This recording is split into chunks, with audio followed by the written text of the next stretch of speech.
Hello again, this is BGFH and welcome back to the Legally Cited YouTube channel here. And the product I'm going to be showing you in this little hardware review today is the Jawbone JAMBOX Bluetooth speaker. And we got it right here. It's actually a pretty cool little device. I've had it for about a year or so now, or at least several months. Really liking it, come in handy. So it's just a portable handheld speaker. Comes in different colors. I've got the blue one here with a little wave pattern over the speaker grill. There's a black one and there's a red one. There may be even a couple of other colors that I can't remember off the top of my head, but I know at least they come in black, blue, and red. And this is the smaller version. They do have another larger version with a little bit more sound output and maybe a couple other features here and there, but that one's another 50, 75 bucks more depending on where you look. But I figured the smaller one would meet my needs perfectly fine, and so far it has. So let's get started. We'll take a quick look here. On the top we've got three buttons up here. The first one, this little round button, it's kind of nice. If I hit that, battery is about full. Battery is about full. It's got its own little built-in sounds and little voice that tells you a few different prompts and things like that. When it's paired, when it's not paired or in pairing mode, the battery level. The one thing I would say about the battery level is I kind of wish they had a little more granularity. So she'll say it's about full, about half full, the battery is low, that kind of thing. I kind of wish you had 90, 80, 70, 30, 20, 10%, even that level of granularity to kind of give you a little bit more accurate, an accurate idea of how much battery you do have left. That said, the battery in this thing is actually really good.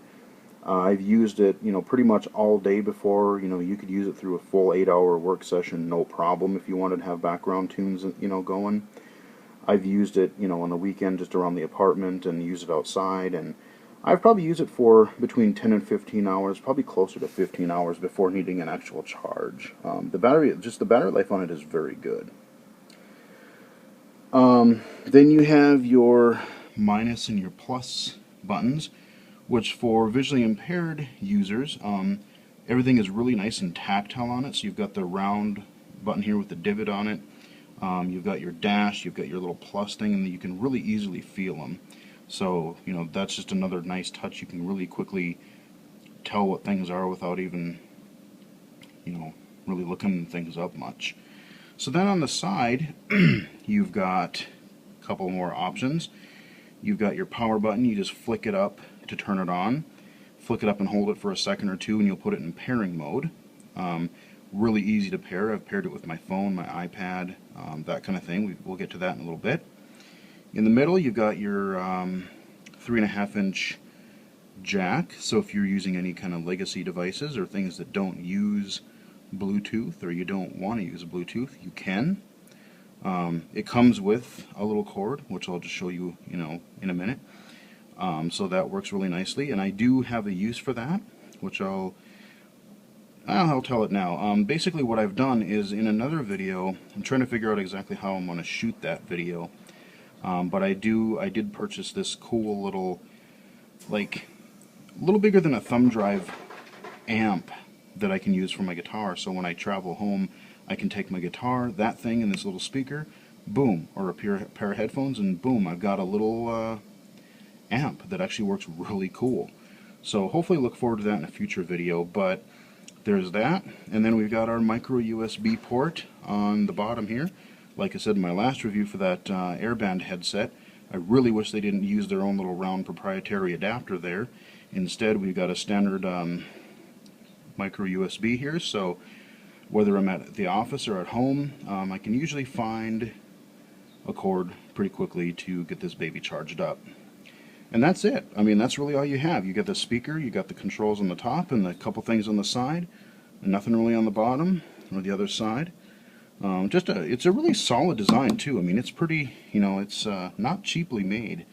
Like I said, it's pretty sturdy piece of equipment too. So now that I've showed you the speaker itself, and here's a little cord that it comes with. Nothing special, just a, you know, boom, a core patch cable. You got the 3.5 on this side, 3.5 on the other side, so you can plug it into, you know, I've used it with my Victor Reader Stream before, that kind of thing. So you come ready to go for Bluetooth or wired. I'm going to sneak over here and pull in my iPad here, my iPad 2 that I've got sitting over here. And I just open up, I don't even think I've signed up for I don't think I have my account configured here, but I just have a Slacker radio station here with the Slacker radio app. So if I use VoiceOver. ESPN 10. News/talk 5. Slacker Spotlight 13. ABC 6. Live stations 6. ABC 6. Today's hits. The New Country. New Country on Slacker Radio plays the 80s, 90s, and today. Slacker Radio DJ Parker is your guide to the hits from the last 3 decades on 80s. So I do have VoiceOver pretty fast, but I mean, you get the idea. VoiceOver does sound pretty good, which, you know, works good for books. I use this a lot for reading books, especially like when I'm playing Minecraft or something. Works great for that. I don't have to use headphones. I can still plop the speaker up right by my computer, and I'm good to go. Let's get some music, though. Volume 88%. Adjustable. Play 00. There it is. Not the best labeled buttons, but... Pause 00. Okay, so I'll just let this play for a little bit here, just especially when the chorus kicks in here, just to give you an idea here. Good tune, by the way. Great tune.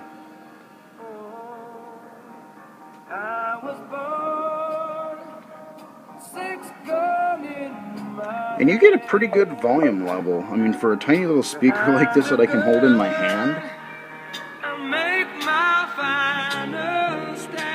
Yeah, here we go, a little kick in, so you get to hear a little bit more of the drums and the bass.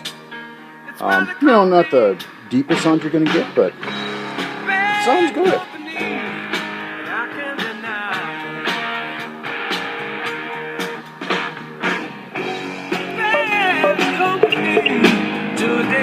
As loud as it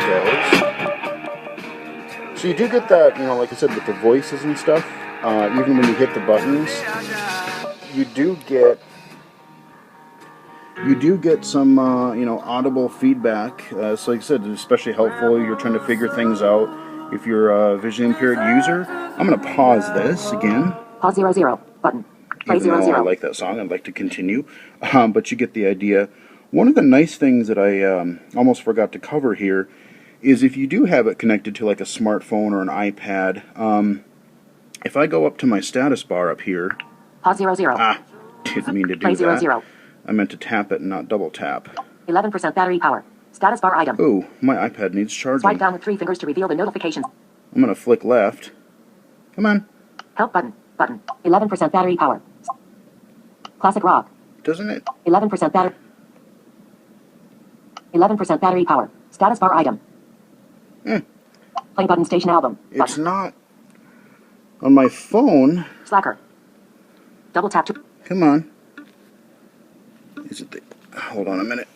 I wonder if it's the case getting in the way. I have this kind of Books folder. cheap case on there. Bluetooth battery 78%. Status There we bar go. item. So right where you have Swipe down your... with 3 fingers to reveal the notification. Shut up. Where you have your Bluetooth power and your battery power up in the corner there in your notification on iOS anyway, when you have it paired, it will say Bluetooth battery.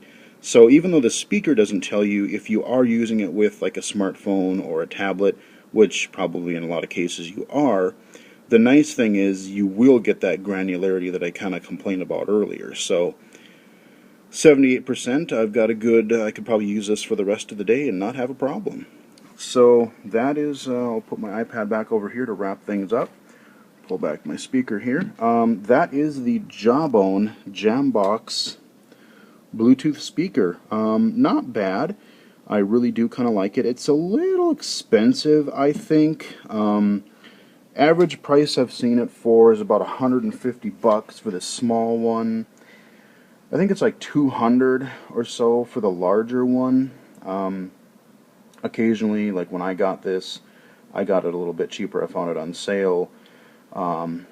But yeah, I mean, it's a little more expensive than I like, but like I said, it is well built. The battery level, or the battery life, is really good. The sound quality is good. It's easy to pair. I've had no problems with it. You have your Bluetooth and you have your wired port over there. So, yeah, I mean, I've been able to use it pretty effectively with a lot of my devices. And like I said, the thing I want to cover in a future video is that little guitar amp thing.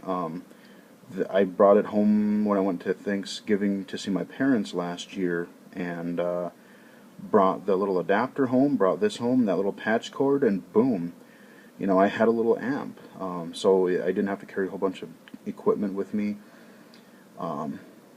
Really, really cool. So that'll wrap it up for this review. Jawbone JAMBOX Bluetooth speaker, about $150 on average. So hope you enjoyed it. I'll talk to you guys again next time.